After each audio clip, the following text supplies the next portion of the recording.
Christie, you ready to get our ducks in a row? What you gonna do with that duck? We'll find out right after this. Hi, Christie. Hi, Jeff. We're recording now. The many hours of conversation you and I have had, we've had probably half of them that haven't been recorded. You know what we should do? We should start a podcast. You think? Let's call it the Why and the Buy. How's All that? right.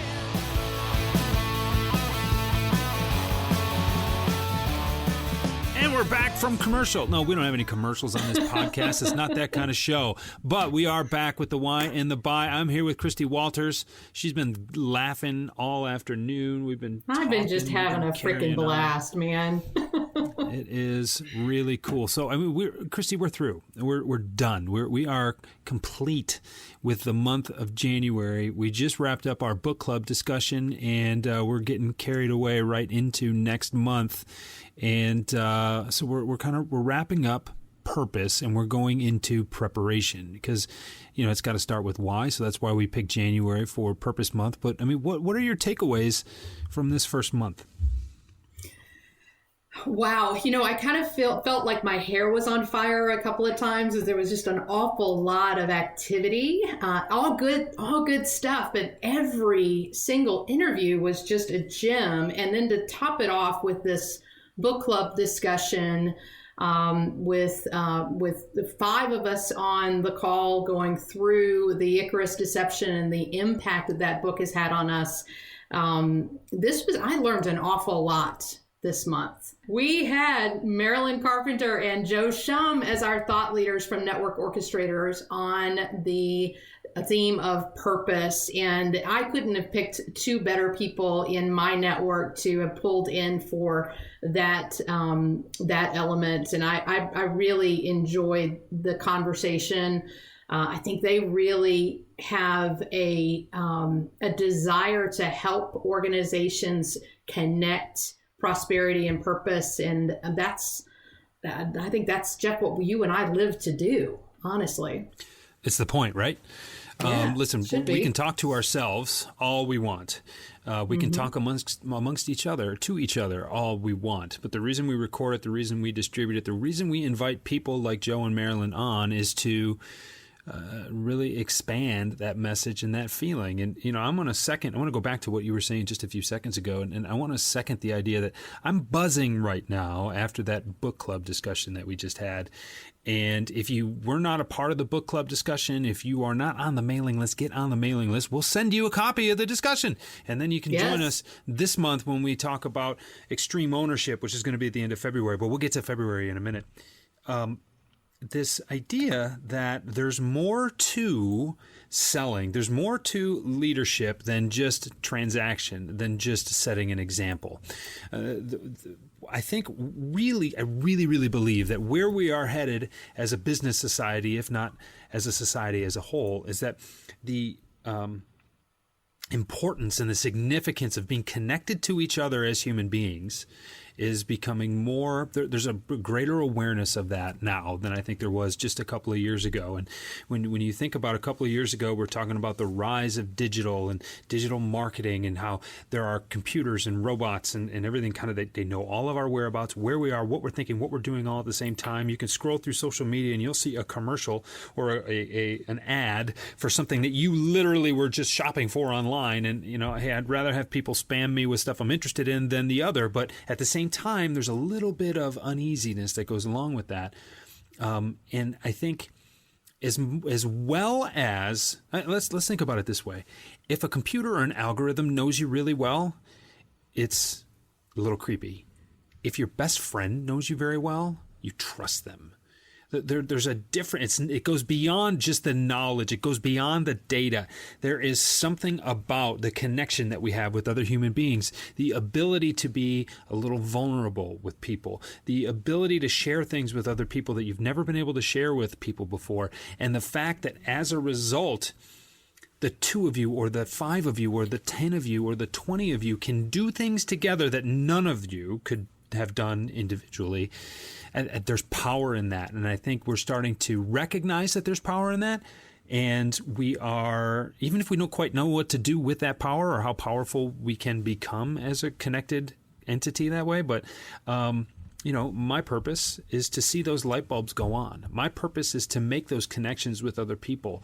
And I believe that was further ingrained through our through our first month here in 2018, and not just with the interviews themselves, but the connections that we made with those people that we interviewed. It's been really, really good start. Yeah, I would agree. And, I kicked off the year with a conversation in our Monday Musing about my 4 words. And these are 4 words that I use to define my year every year. And so it's almost my little mini purpose theme. And my 4 words were family, serve, share, and lagniappe. And it was interesting to see how much of the things that I was focused on started to come up in conversation when I had that front and center. And a conversation that we were having with our guests, you and I were having on sidebars, but also conversations I was having every day with clients. And so when you really get centered on purpose, it tends to permeate throughout everything you do. And it reminds you when things get tough, because things will get tough. And as we learned in reading the Icarus Deception, when you start to resist the growth, that's when you know you're about to have a big breakthrough. Definitely. Yeah. So, Definitely. This was a great month. January was awesome. Well, and we had some great guests, and we would be remiss if we didn't recap our guests. But I mean, Lisa Faye came on, and she talked about that collaborative effort. She talked about using the connections that she has with other people in her improv troupe. She's talked about being able to take something from every situation and every relationship she's had in her professional career up to date, which was including quite a tenure with, as I learned is the proper way to say it, the Coca-Cola Company. You don't work for Coke. The Coca-Cola You work for company, the yes. Coca-Cola Company, so that's important to notice. And Vince Fowler came on and talked to us about upgrading our operating system and understanding where there is an opportunity to improve at the professional level, at the personal level. There's always some way to just polish the edges a little bit, and you're never going to master it, but there's always room for improvement if you set your sights on that. Paul Watts came on and was tremendous. What he's trying to do, his stated purpose, his stated mission of recategorizing his purpose is to change the way people think about the sales profession. It is not an enviable position to be a salesperson in the minds of a lot of people, and his mission is to go and change that. Mm-hmm. Yep. We had incredible guests. We also had Jane Gentry, who is really the sales trainer and expert here in the Atlanta area, and she has done a really good job of helping companies find that connection to purpose as well. So really a 5-star mix of success stories and guests on our podcast this month. So we're going to have to try to top that. You think we can? Yeah, it's just the bar keeps getting higher and higher and higher. So, I know for a fact that we have got a couple of guests lined up, and kudos to you and to some of the folks in your network. But we've got a couple of guests lined up that are going to be really exciting for us over the next couple of months. Yeah, we don't have to necessarily spill the beans on that, but no. Stay tuned. It's a tease. Let's leave a little bit to the imagination. But what are we going to talk about? What are we going to talk about? Yeah, February's preparation month, right? Yeah. It's about time we got prepared. It's already February. Well, and this is one of my favorite topics. So, preparation covers everything. It covers what you do every day. How do you prepare yourself? How do you learn? It covers how do you prepare to meet and talk with your customers? How do you prepare to handle objections? I mean, there are just so many different facets of preparation. And I think it's fabulous that we really focused in on the Extreme Ownership book. And if you're not familiar with that book, it's Extreme Ownership. The subtitle is How U.S. Navy SEALs Lead and Win. And it is a book that is getting a lot of critical acclaim right now. We've got a couple of guests that have not only read it and embraced it, but are actually even taking concepts and incorporating it into training courses for their staff. So we've got some really interesting guests this year or this month to come in and talk about preparation. Well, and the will to win is nothing without the will to prepare to win. That's my favorite quote on preparation. And that's Vince Lombardi. For those of you who don't know who Vince Lombardi is, he was a pretty good football coach. They're actually going to, at the time of this recording, it's Super Bowl week, and it's, the Lombardi Trophy is the one that they give away to the winner. But anyway, that you cannot. I can't believe you're actually educating people on football. What? I'm a guy. You're usually like, I don't care about football. I'm going to watch the football game this weekend, just for the commercials and the dip, though. That's okay. I only like the Super Bowl for the party food. The idea, though, that unless you're prepared to succeed, unless you put yourself in real position to succeed, it's very hard to do so.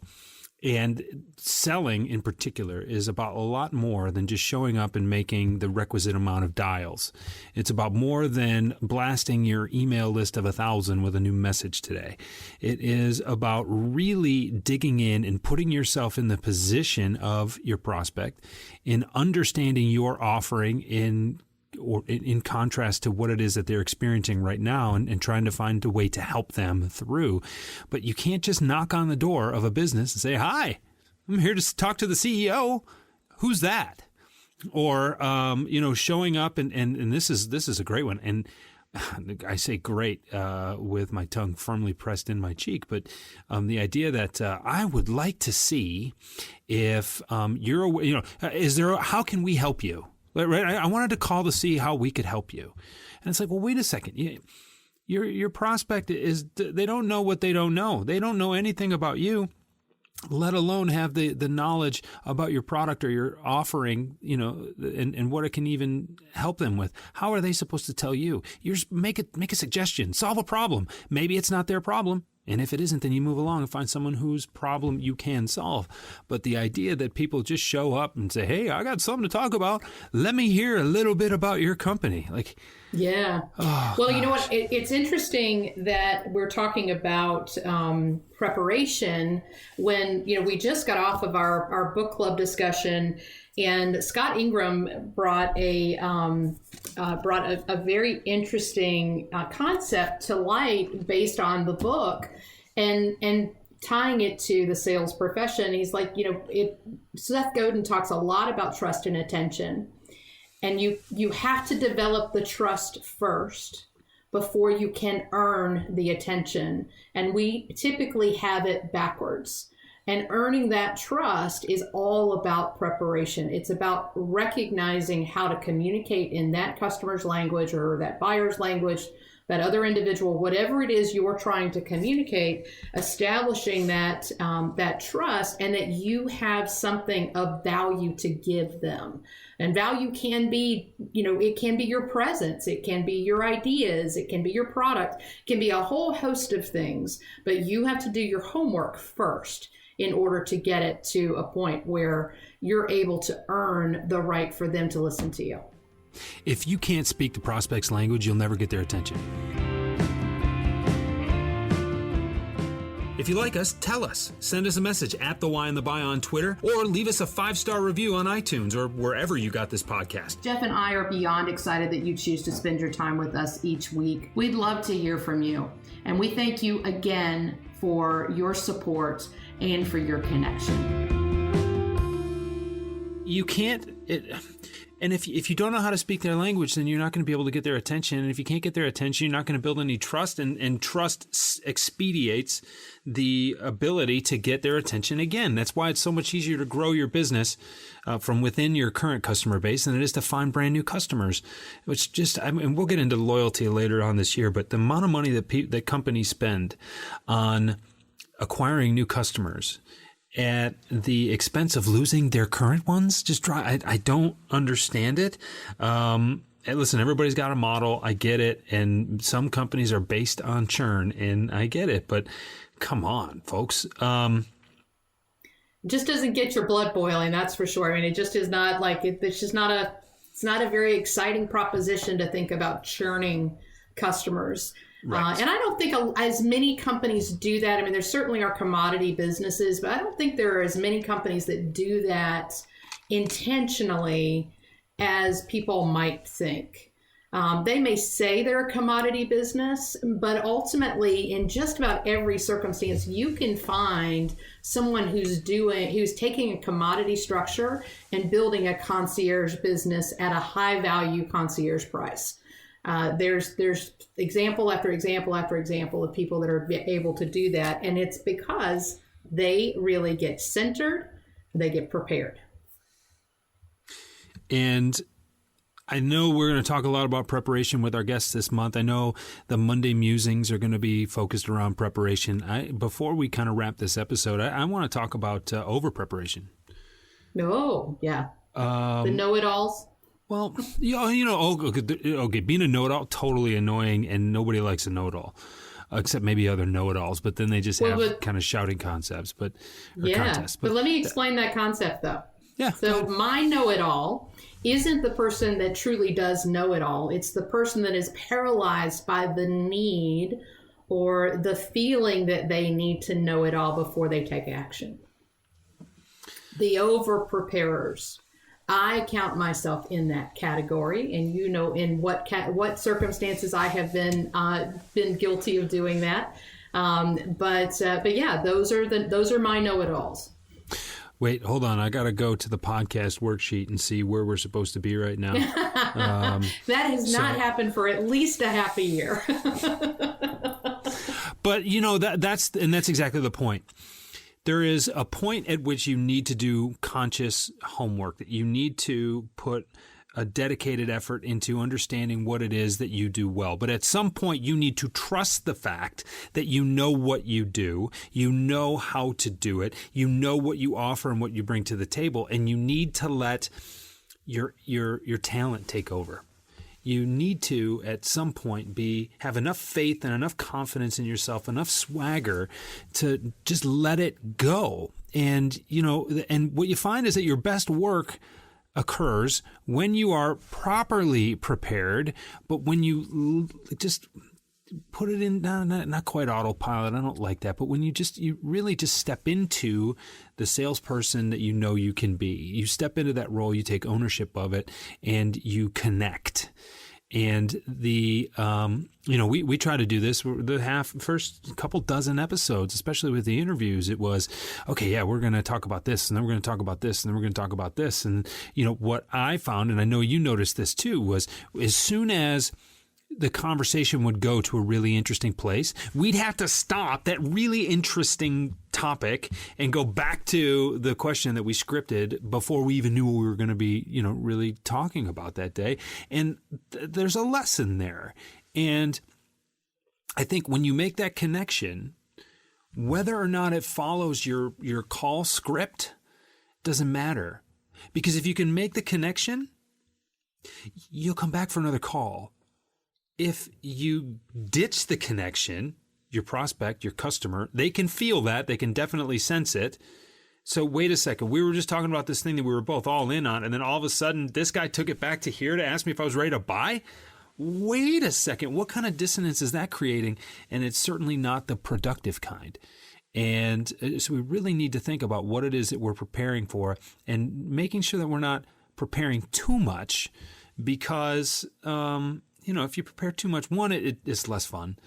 Two, I think you're missing real opportunities when you can't see the forest for all the trees in your way.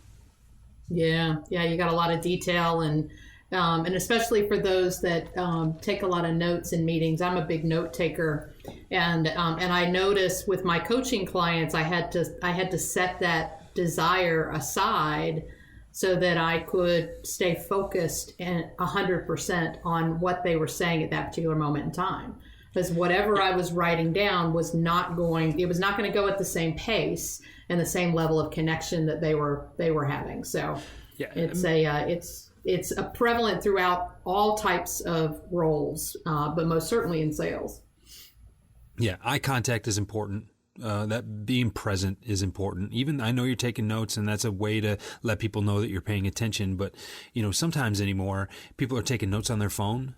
And taking notes, look, if you, and now we have the technology too, if you are such an ardent note taker that you're writing every third word down, take your phone out, turn on the voice recorder app, set it down, review it later, or don't, or send it to a transcription service. There's some really, really good ones out there right now that are very inexpensive, and you can have the whole thing transcribed mostly accurately, but certainly have as much data in there as you would with your own note-taking, and make that connection.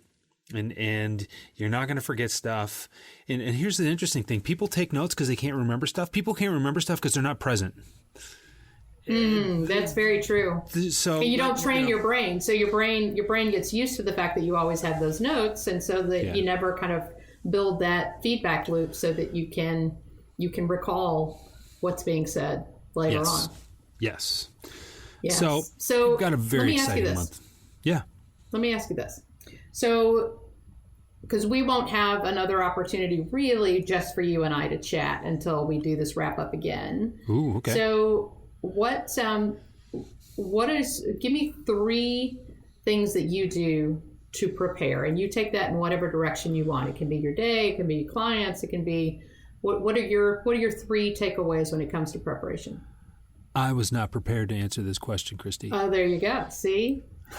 Okay, so when I'm looking at and there are a lot of guides out there for how to prepare ahead of time. The first place that I go, if I'm preparing for a sales call with someone that I've not met before, perhaps we have just connected online and there's a discussion we want to have. Perhaps somebody shows up at my office hours and, we have a conversation and we want to take it, have a private conversation, take it offline. I will go to the website of the company that they work for, try to get a feel for what it is that they do.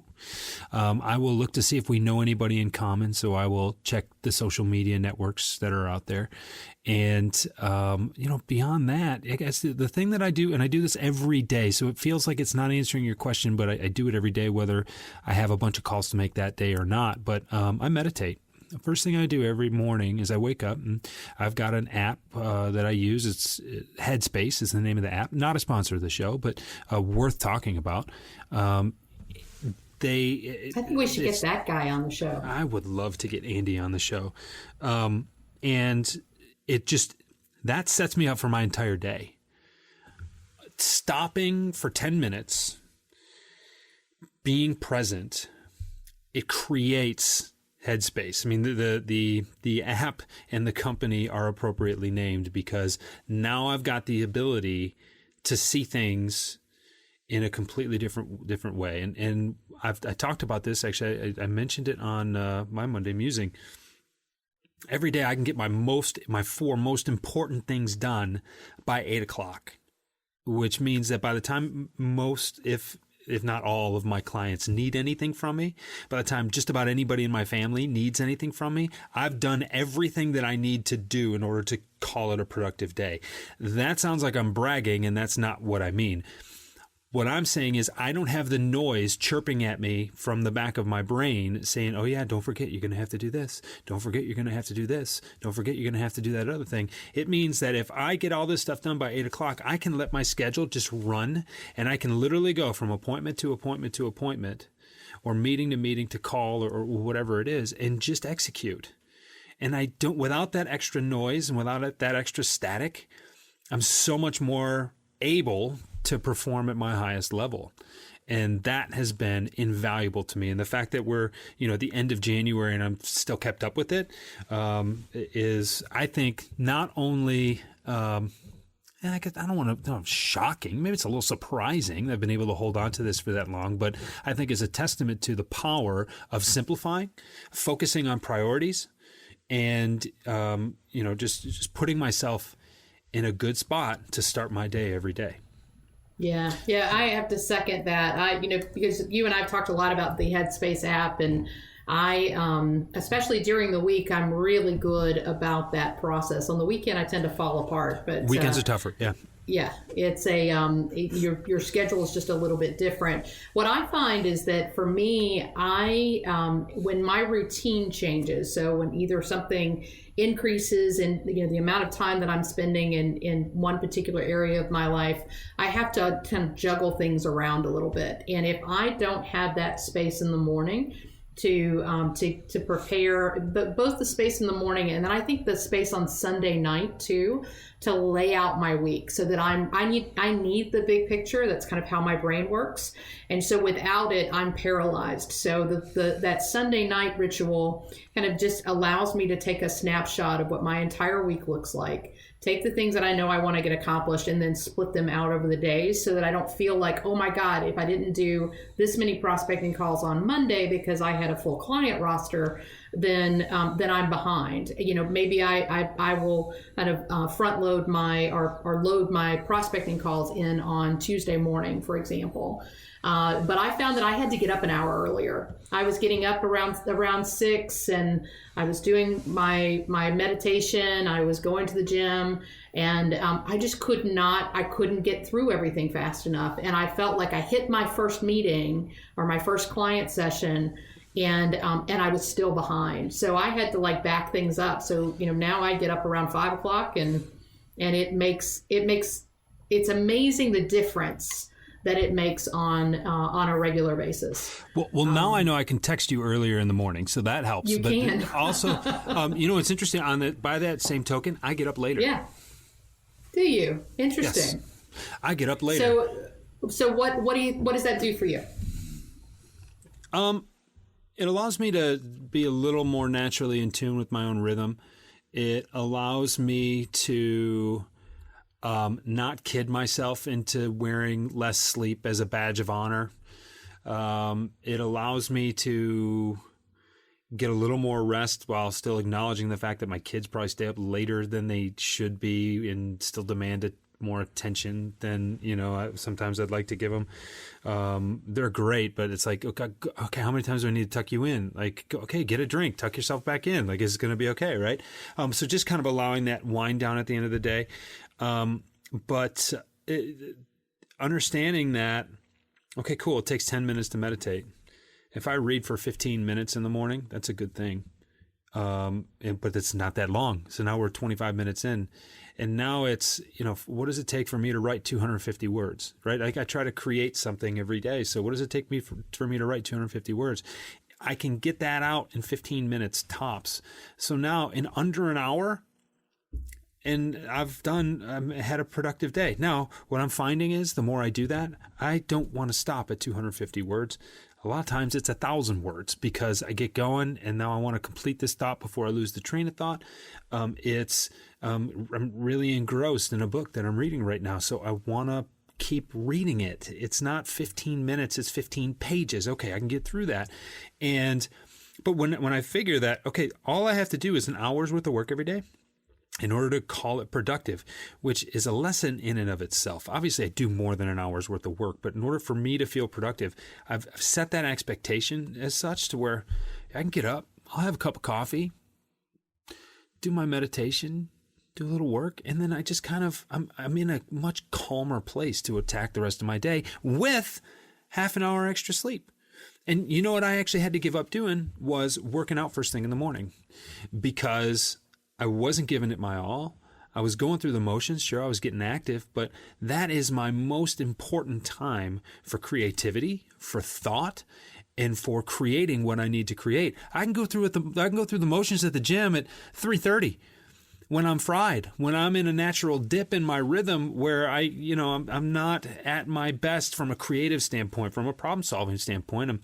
I'm real good then. But, if I've got nothing on the schedule, then it's like, okay, I need a break. I know what I'll do. I'll go for a walk. I'll go do some push-ups. I'll go for a run. I will, do something else. And that more efficient use of my time, because I try to cram everything else everything at the beginning of my day. And then all of a sudden you're panting by breakfast and you can't possibly get it all in without being phenomenally disciplined. And sometimes that's just too much of an ask. And so what I had to do was realize that if I had too many priorities, then I didn't have any, and I had to narrow it down to just those couple. Yeah. Yeah. Well, and I think for me, it really just helps me provide that level of structure, and it gets me to that peaceful place before I'm sitting in front of my first client. Because one of the things as a coach, this, you can't walk in with any kind of cloud of frustration or challenge or disappointment or any of that kind of stuff, because your client absorbs it. So, really kind of getting yourself to a place of peace before you sit down for that first session is huge. And it took me a while, because I had this influx of clients. Thank God, not complaining. But this influx that really kind of threw my schedule completely off. And the only time that I could really control was the time before everyone else was up and moving. And that's been helpful, and I'm sure it'll morph over time. But self-care is also a really important objective for me this year. So I think I'm trying to get to the gym more often. I'm very good at finding all kinds of very important reasons I should not go do that workout. Right. I'm a productive procrastinator. Well, you know what? Then go for more walks, and I'll tell you why. Yes. Yeah. I go for more walks, and in this first month of you January, send me text messages on your walks, and you're like, I got all kinds of ideas. I do. I get a ton of ideas. I listen to audiobooks. I listen to podcasts. I have listened to 3 books in this month alone, and I've read another one. I will have, by the end of this week, I'll have another one read. So I'll have another audiobook finished. So you talk about 6 books a month. That's a frenetic pace for me. That's quite frankly what meditation has done for me. I have given myself the permission to go on more walks. Which has caused me to lose a few pounds and listen to a few books, and given me some freedom to create. There's power in that, and people don't realize it because we're so hyper focused on productivity. Well, what the hell does that even mean? And I as we go back and you're talking about some of these things in terms of preparation, if we're going to use meditation as the way that I prepare for my day as a whole, that third way that I will prepare for a sales call, once I understand a little bit about the company, once I understand a little bit about the salesperson, is having a plan for that call and what my expected outcome is. What is it that I want to do? What is the reason that we're on the phone together? Because if you and I are just on the phone together and there's no next step, there's no anticipated outcome, then maybe it was a good connection, maybe it was a good conversation. But if that's with a prospect, if I call a prospect and I don't have a plan for where that call is supposed to go, I just wasted both of our time. Yeah, right. And that's the last thing you want to do with a prospect. Well, that's the last thing I want to do with me. Let me be selfish for a second. I don't have time to call and talk to prospects that I don't have any way to move through. Now, if I've got a plan and it gets derailed, like we mentioned before, like you can make a connection at the expense of a sale rather than making a sale at the expense of a connection. That's fine. It doesn't have to go as planned. It's just so long as there is a place that I want it to go and I'm actively pursuing that. You have to have an intention for every interaction you have. And but that's really it. I'm looking for a way to make that connection. I don't care what year the company was founded. I don't care that they have gone and we have got this many divisions and all this. The minutia is not important. If I'm really engaging, that stuff will come out. So my goal is to be as connected and engaging as I possibly can, because that's when good things happen. Nobody ever made a sale because they knew the name of every executive on the board, okay? Unless that was in some sadistic way the trivia question that got you the order or not. I don't get it. But the trivia is not important. A means of engaging and connecting is vital. Yeah. Absolutely. Well, we're going to cover this and all things around preparation this month. I'm excited. I love some of the guests that we've got on the podcast this month. And what's interesting to me about our guest list this month is that it runs the gamut. You've got people who are in financial services, people who are working with the military. I mean, you've got a lot of people in technology. You've got a lot of different perspectives that we're bringing to the table when we talk about preparation and what's important about preparation. So I'm sure we'll have a couple of opportunities to weigh in on our thoughts there too. But if February is half as good as January, and I know it's going to be a percentage better, then I'm jazzed. I'm ready.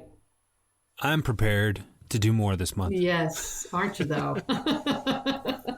I love it. Awesome. Okay, so the Why in the Buy book club discussion will happen on February 27th at 1 p.m. If you are not registered for it, you do have to go and register each time.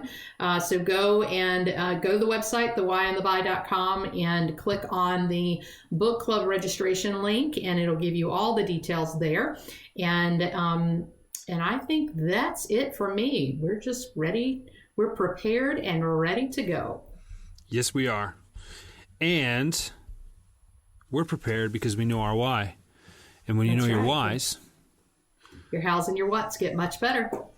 Every single time. Thank you for joining us. Thank you for showing up every episode. And we'll talk to you again very, very soon. I love it. See you later. I told you once, I've told you twice. I told myself it doesn't matter.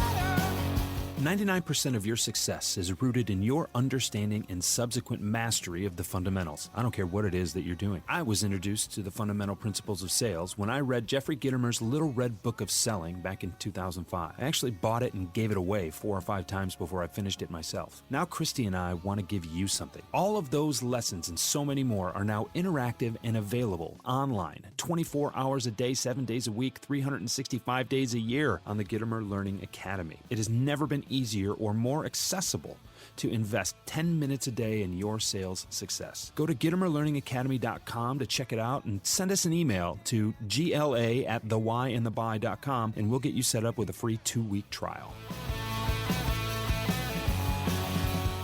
Christy and I were looking for a house band for the podcast, and we were told the Roots were busy. So we found the next best thing. They're called Haskins, and they are gigging regularly in southeastern Michigan and all the time at haskinsmusic.com. Go check them out.